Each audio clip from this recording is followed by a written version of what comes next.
늘 부족한데 이렇게 목사님께서 불러주셔서 말씀 전하게 해주시고 또 이렇게 좋은 만남을 허락해 주셔서 너무 감사드리고 또 우리 성도님들께도 감사드립니다.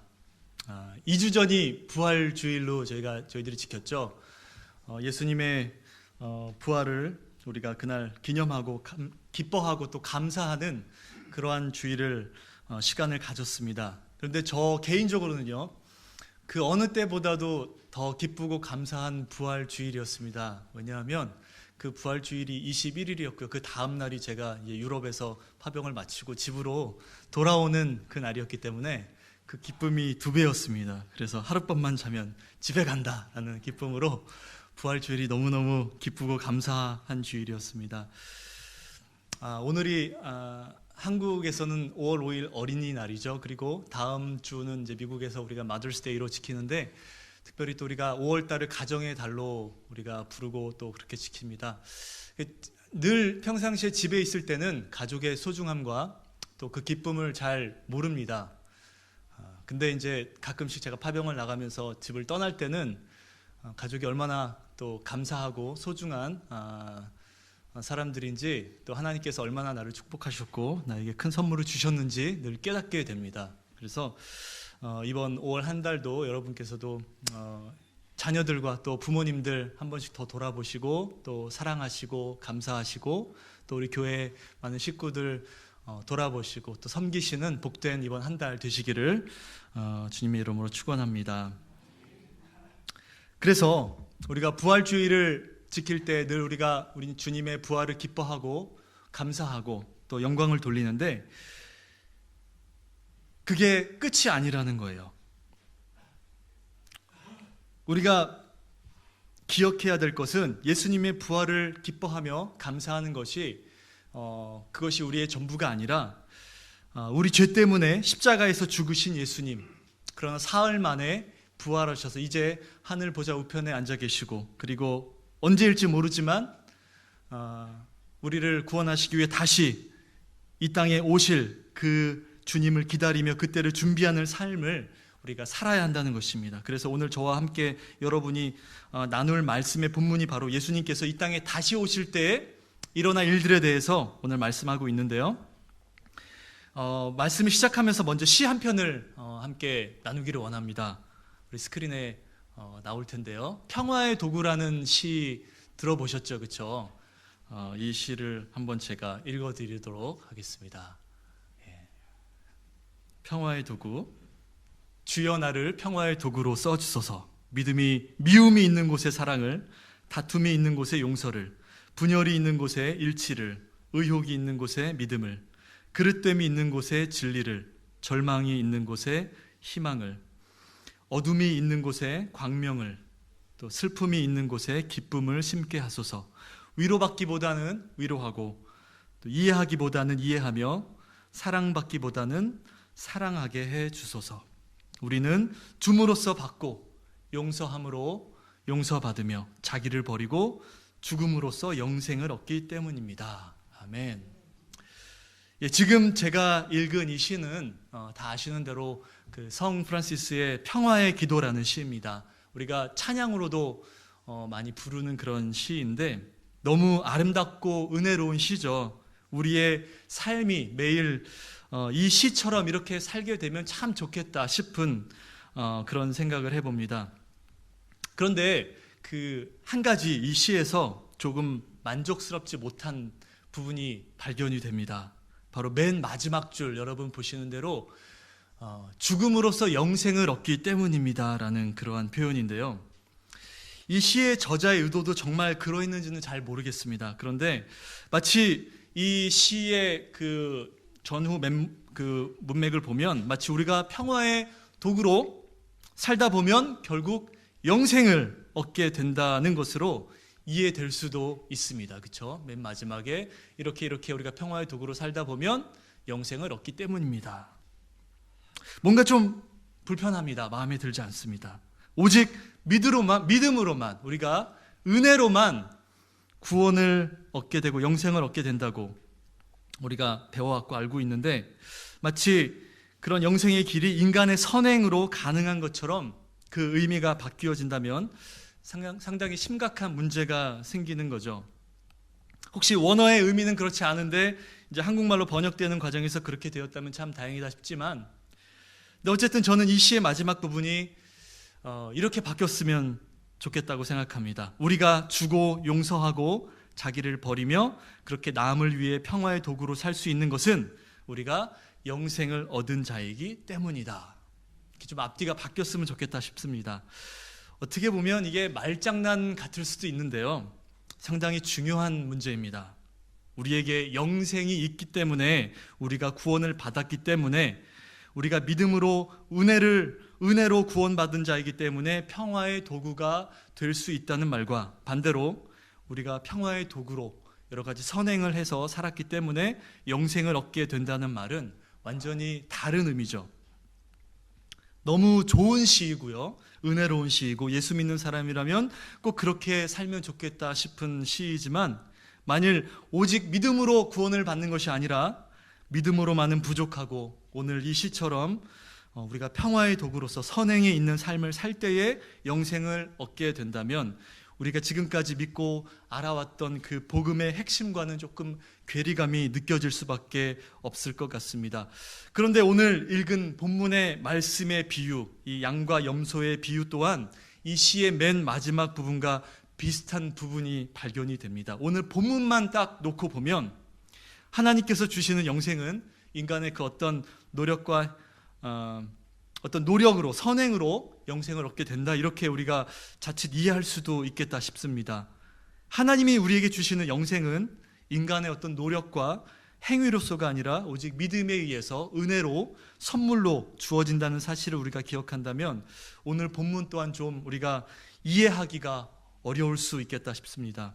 오늘 본문의 양과 염소의 비유는 언뜻 보면 영생과 영벌을 얻는 조건이 마치 35절, 36절에 말씀하고 있는 6가지의 선행을 해야만 얻어지는 것으로 이해될 수 있기 때문이죠. 오늘 비유의 시작은 이렇습니다. 예수님께서 천사들과 함께 이 땅에 다시 오실 때에 하늘 영광 보좌 앞에서 앉아서 이 땅의 모든 사람들을 모으시는데 두 그룹으로 나누시겠다고 하십니다. 한 그룹은 오른쪽에 세우고 한 그룹은 왼쪽에 세우는데, 그리고 그 두 그룹으로 나누는 기준은 35절, 36절에 6가지 선행을 했는지의 여부에 의해서 결정된다는 것이죠. 제가 예전에 학교 다닐 때 한국에서 이런 비슷한 경험을 했던 것이 기억이 납니다. 고등학교 1학년 때였는데 그때 담임 선생님이 참 유난히도 학생들을 사랑하셔서 공부를 너무너무 많이 시키시려고 노력을 하셨습니다. 그래서 어느 날 담임 선생님이 종례 시간에 들어오셨는데 말씀하시기를, 자, 이제부터 내가 이름을 부르는 사람들은 다 앞에 나와라, 그러는 거예요. 그리고서 한 사람 한 사람 선생님이 이름을 부르기 시작합니다. 이름 부르기를 마쳤을 때는 이름이 불려져서 앞에 나온 사람들의 그룹과 이름이 불려지지 않아서 자리에 그대로 앉아있는 학생들의 그룹, 두 그룹으로 나뉘어져 있었습니다. 학생들은 초조해하면서 선생님이 왜 이름을 불렀는지, 이름이 불려진 친구들은 왜 자기 이름이 불렸는지, 아니면 앉아있는 친구들은 왜 내 이름이 불려지지 않았는지 불안하고 초조해하면서 기다리고 있었습니다. 잠시 후 선생님은 두꺼운 야구방망이 하나를 딱 꺼내들고서 말씀하시기를, 앞에 나와 있는 너희들은 지난달 모의고사 성적이 이번 달보다 많이 떨어졌기 때문에 다 매를 맞아야 된다 라고 하시면서 한 놈씩 엎드려라 라고 말씀하십니다. 결국에 이제 앉아있는 학생들은 안도의 한심을 내쉬고 앞에 나가 있는 학생들은 울상이 되었던 그런 때 일이 기억이 납니다. 지금 같으면 절대 일어날 수 없는 일이지만 그때는 그럴 수 있었죠. 그렇죠? 한번 이렇게 가정을 해보실까요? 오늘 본문처럼 저와 여러분이 마지막 날 주님 앞에 갔을 때에 주님께서 천국 갈 사람과 지옥 갈 사람을 가리기 위해서 한 줄로 쭉 라인업 시키시고, 자, 너는 천국, 자, 너는 지옥, 자, 너는 천국, 너는 이쪽, 너는 이쪽, 이런 식으로 그룹이 나누어지는 상황 속에서 우리가 줄을 서 있다면 여러분 생각해 보십시오. 얼마나 불안하고 마음이 초조하겠습니까? 시험 성적이 떨어져서 매를 맞느냐 안 맞느냐의 경우는 완전히 다른 거죠. 천국 라인에 있는 사람들에게 주님께서 이렇게 말씀하십니다. 오늘 본문의 말씀에 따르면 너희들이 지금 천국행 라인에 서 있는 이유는 내가 배고플 때 너희들이 먹게 했고, 내가 목마를 때 마시게 했고, 내가 헐벗을 때 나에게 옷을 입혀줬고, 그 다음에 또 병들었을 때, 감옥에 있었을 때 그때 나를 돌봐주고 찾아와 주었기 때문에 너희들이 이 라인에 서 있는 것이다 라고 예수님이 말씀합니다. 그러면 거기에 있는 사람들이 이렇게 묻겠죠. 저희들은 주님께 그렇게 해드린 적이 없는데요. 주님께서 말씀하시기를 내 형제 중에 지극히 작은 자 하나에게 한 것이 곧 나에게 행한 것이다 라고 주님 말씀합니다. 반대로 나름대로 나는 예수 믿었다고 고백했고, 여기 보시면 반대편 왼쪽에 있는 사람들도 주여 이렇게 34절에 보면 그들도 대답하여 이르되 주여 이렇게 묻습니다. 주님을 알고 있었던 사람들이죠. 나름대로 자신은 예수님을 믿는다 고백을 했고 교회 출석도 잘했다고 생각했던 어떤 사람이 지옥행 라인에 서게 되었다고 가정해 보겠습니다. 그러면 주님께서 이렇게 묻겠죠. 주님, 저는 너무 억울합니다. 저는 죽은 주님의 배고픈 것과 목마르신 것과 나그네 된 것, 벗은 것, 병든 것, 감옥에 갇힌 것을 본 적도 없는데 왜 그런 말씀을 하십니까? 주님의 대답은 전과 같겠죠. 내 형제 중에 지극히 작은 자 하나에게 하지 않은 것이 곧 나에게 하지 않은 것이다. 그래서 결국 예수를 믿었다고 하는 그 사람이 이 6가지 선행을 하지 않았기 때문에 지옥행 라인에 서게 되었다면 참 억울한 일이지 않겠습니까? 아마 그 사람은 그렇게 생각할지도 모르겠어요. 주님, 이건 제가 여태껏 알고 믿었던 것과 다르지 않습니까? 믿기만 하면 구원받는다고 해서 제가 예수 믿는다고 고백했는데 도대체 이게 무슨 일입니까? 완전히 망했습니다. 자꾸 믿기만 하면 구원받는다고 하는 말 어쩐지 왠지 좀 쉽다 생각했는데 그럴 줄 알았습니다. 그럼 그렇지 선행을 하지 않고 우리가 어떻게 천국에 들어간단 말입니까? 예수를 구세주로 고백만 하면 영생을 얻게 될 것이라고 했을 때 내가 진작 알아봤어야 됐는데 순진하게 그 말만 믿고 신앙생활 했다가 완전히 속았습니다 라고 말할 수도 있겠다 싶습니다. 여러분, 이 일에 대해서 어떻게 생각하십니까? 정말 그런가요? 믿는다고 고백만 했기 때문에, 그래서 이 6가지 선행을 하지 않았기 때문에 천국에 들어가지 못하게 된다면 오늘 이 본문을 읽는 저희들의 마음은 상당히 불편해질 수밖에 없죠. 그렇죠? 그럼에도 불구하고 저는 우리 주님께서 오늘 이 비유를 통해서 그 당시 유대인들뿐만 아니라 오늘날의 현대 그리스도인들과 또 예배를 드리는 저와 여러분들에게도 분명히 주시고자 하는 경고의 메시지가 있다고 믿습니다. 그렇다면 오늘 이 비유가 우리에게 주는 교훈은 무엇일까요? 결론부터 말씀드리면 본문의 양과 염소의 비유는 우리가 어떻게 해야 구원을 얻을 수 있을지에 대한 그 방법을 말씀하고 있지는 않습니다. 그렇다면 우리가 예수 그리스도를 믿는 그 믿음으로 구원을 받는다는 사실과 약간 좀 상충되는 듯한 오늘 본문의 말씀을 우리가 어떻게 이해를 해야 될까요? 구원받기 위해서는 오늘 이 6가지 선행을 반드시 다 해야만 합니까? 만일 그 중에 하나라도 빠졌다면 그러면 구원 못 받는 건가요? 가난하고 소외된 약한 자들을 돕고 섬기는 일이 참 중요한 것은 분명한데 그러면 그것도 정도가 있을 거 아니에요. 얼만큼 해야 됩니까? 몇 번을 해야 됩니까? 한 달에 한 번? 1년에 한 번? 도대체 몇 번을 해야 우리가 영생을 얻는단 말입니까? 오늘 본문이 영생을 얻는 방법에 대해서 말씀하는 것이라면 좀 더 구체적인 설명이 있어야 되는데 6가지 선행만 가지고 영생의 조건을 설명하기는 뭔가 많이 부족하다는 거죠. 그렇다면 오늘 이 본문이 우리에게 주는 메시지는 무엇입니까? 바로 본문 앞에 24장, 마태복음 24장에서 이 세상의 마지막 때에 일어날 환난과 징조에 대해서 예수님께서 말씀하십니다. 예수님의 재림에 대한 말씀들이 많이 나오죠. 그리고 이어지는 25장 앞부분에서도 열처녀의 비유, 또 달란트의 비유를 통해서 성도가 종말의 때, 마지막 때 어떻게 살아야 될지, 어떻게 준비하며 살아야 될지를 말씀하고 있습니다. 결국 그래서 오늘 이 비유의 말씀을 성경의 전체적인 문맥을 통해서 살펴보면 이 비유는 인간이 어떻게 구원을 받는지, 구원받는 방법에 대한 말씀은 결코 아니라는 걸 알 수 있습니다.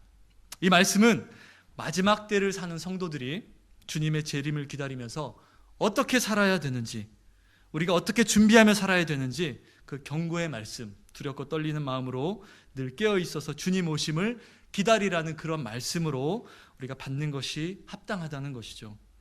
그래서 많은 사람들이 한편으로는 이 말씀을 읽으면서 생각하는 것은, 그래, 이 말씀은 그저 비유일 뿐이야. 비유는 비유야. 역시 구원은 믿음으로, 은혜로만 얻는 거야.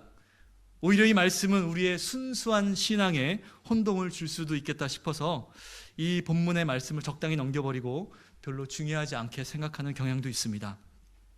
영생을 얻는데 오직 믿음이면 충분한데 왜 자꾸 이런 6가지 선행들을 말하는 거야 라고 하면서 가능하면 이 말씀에 귀 기울이려 하지 않으려 했고, 가능하면 눈을 두려 하지 않으려 했고, 가능하면 무시하며 살려고 했던 우리들의 변질된 신앙의 모습이 우리 기독교가 전하는 그 복음의 의미를 훼손시킬 수도 있다는 것입니다.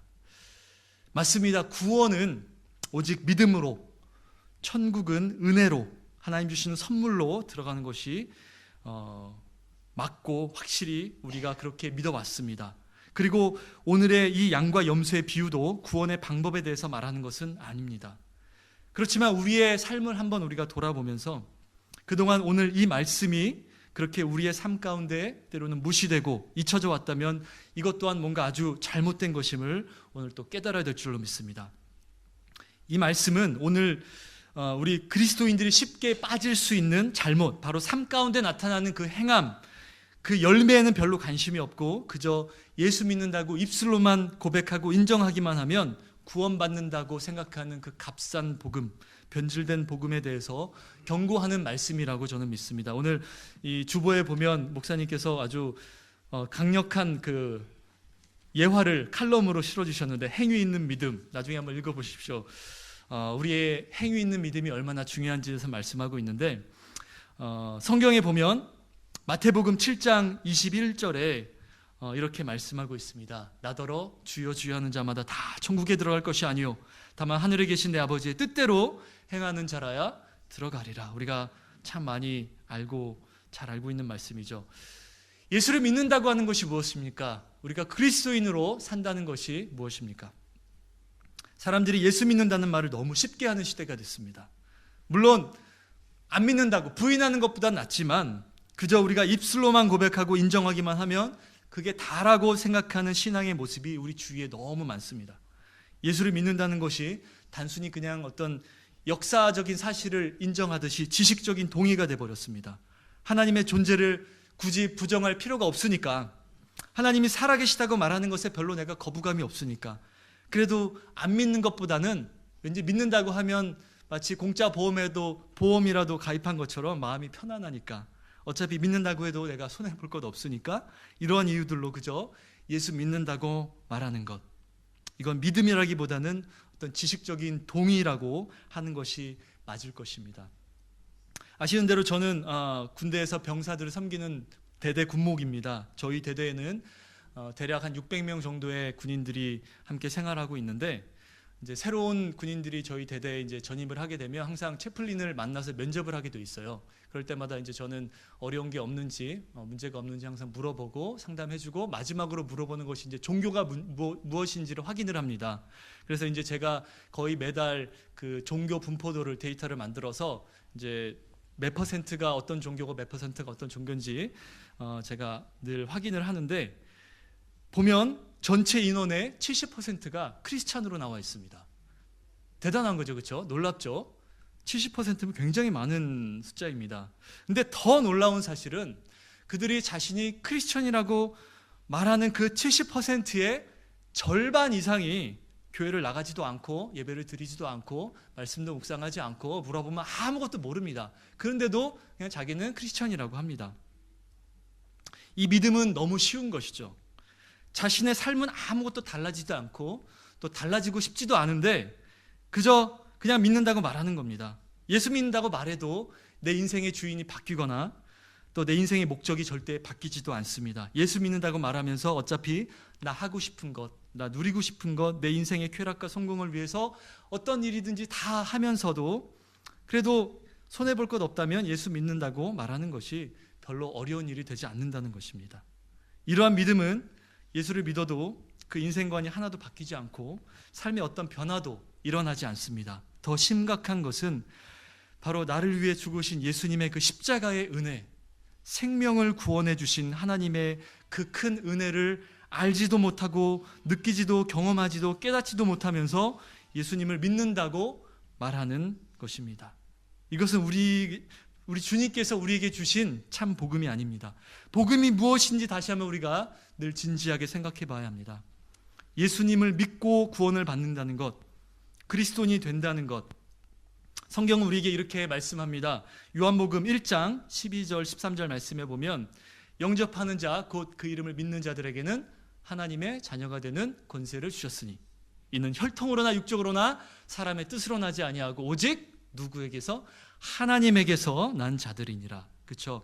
우리가 예수님을 영접하고 예수님의 이름을 믿는다면 우리는 하나님으로부터 난 자들이다라고 말씀합니다. 우리가 하나님의 자녀가 된다는 것은 우리의 본질이 바뀌고 우리의 소속이 바뀐다는 것을 의미합니다. 하나님으로부터 난 하나님의 자녀가 된다는 것은 우리의 가치관이 달라지고 삶의 목적과 방향이 완전히 달라진다는 것을 의미합니다.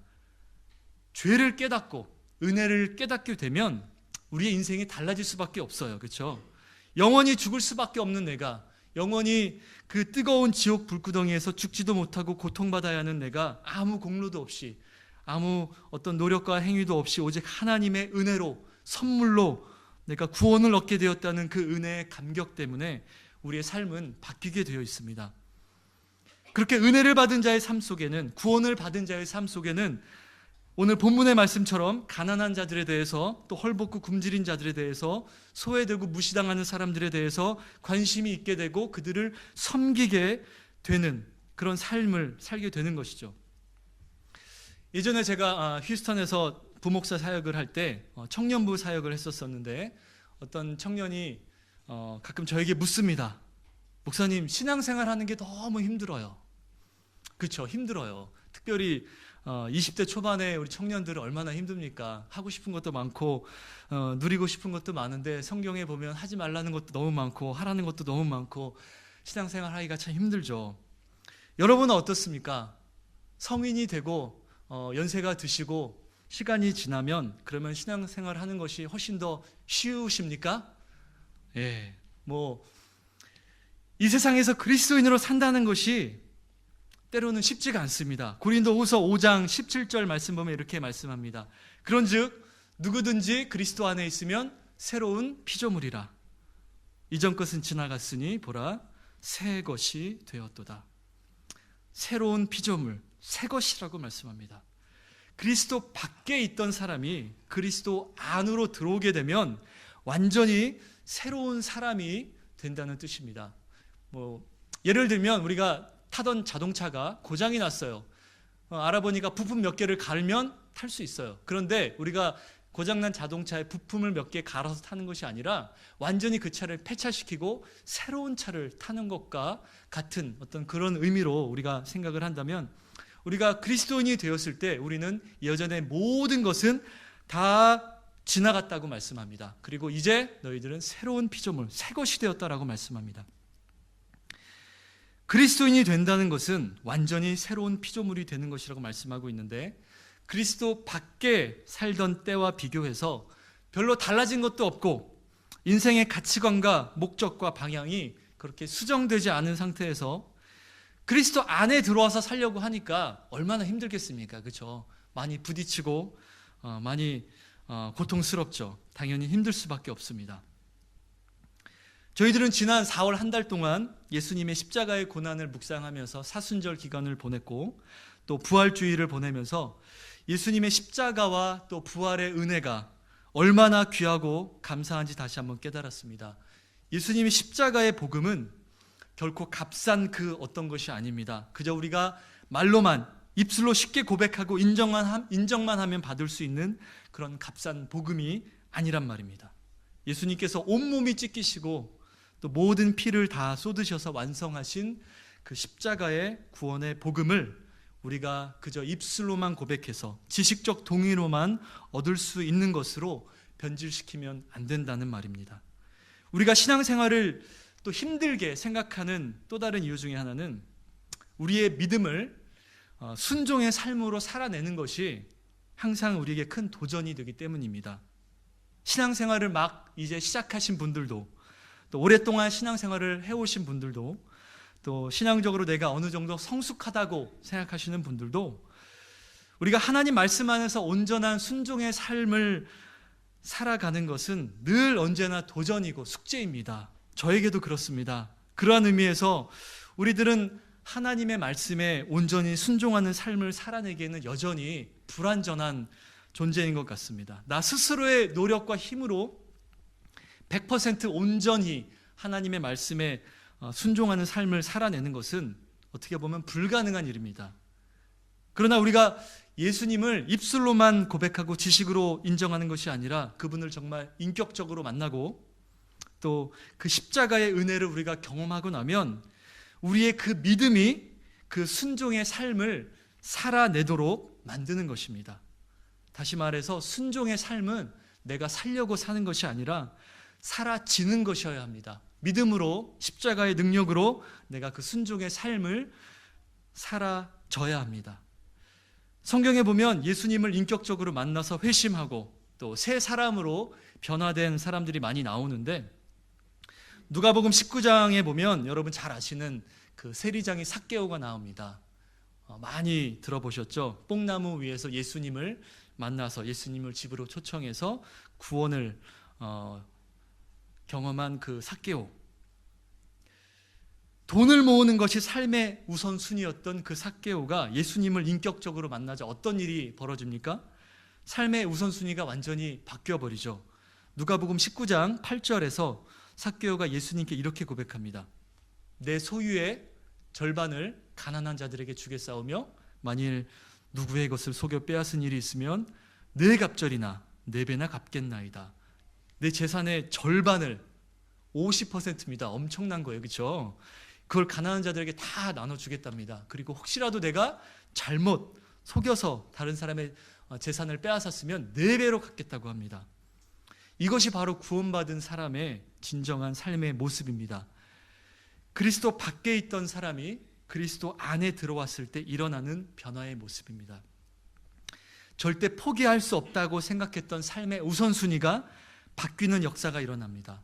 돈이 전부였던 그 삭개오가 돈을 포기하게 되고 또 예수님을 위해서 의로운 삶을 살기로 선택한 것은 삭개오 스스로의 힘으로 이루어낸 순종이 아니라 바로 예수님의 복음의 능력이 그렇게 만든 것입니다. 내 스스로의 힘으로 순종의 삶을 살기 위해 애쓰는 것은 결국 우리로 하여금 언젠가는 한계에 부딪히게 만들죠. 대신에 복음의 능력이, 십자가의 능력이 우리로 하여금 순종의 삶을 살게 할 때 그렇게 살게 하도록 우리 자신을 예수님께 내어 드려야 될 줄로 믿습니다. 오늘 이 본문에 나오는 말씀들 우리가 때로는 소홀히 하고 싶어 했고 남을 돕고 남을 섬기는 일에 때로는 무시했고 그리고 그냥 내 믿음만 잘 지키면 된다 하는 마음으로 우리가 신앙생활 할 때가 참 많은데요.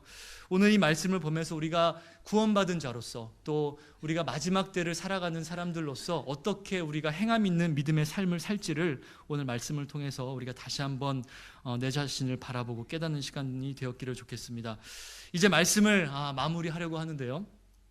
여러분의 삶은 어떻습니까? 구원받은 자로서 온전한 순종의 삶을 살고 계십니까? 구원받은 자의 삶은 그 전의 삶과 분명히 달라야 합니다. 완전히 새로운 삶이 되어야 합니다. 우리가 믿음으로 예수 그리스도를 우리 마음 가운데 주인으로 구세주로 영접했다면 그에 합당한 순종의 삶이 우리 가운데 나타나야 합니다. 그 열매가 나타나야 합니다. 우리를 위해서 십자가에서 죽으시고 이제 부활하셔서 하늘 보좌 우편에 앉아 계시다가 이제 언제가 될지 모르지만 이 땅 가운데 다시 하나님의 구원 역사를 완성하시기 위해서 이 땅에 다시 오실 그 예수님을 우리가 기다리면서 늘 두렵고 떨리는 마음으로 구원받은 자의 온전한 삶을 살아내시는 하나님의 거룩한 백성들이 다 되시기를 예수님의 이름으로 축복합니다. 우리 함께 기도하시겠습니다.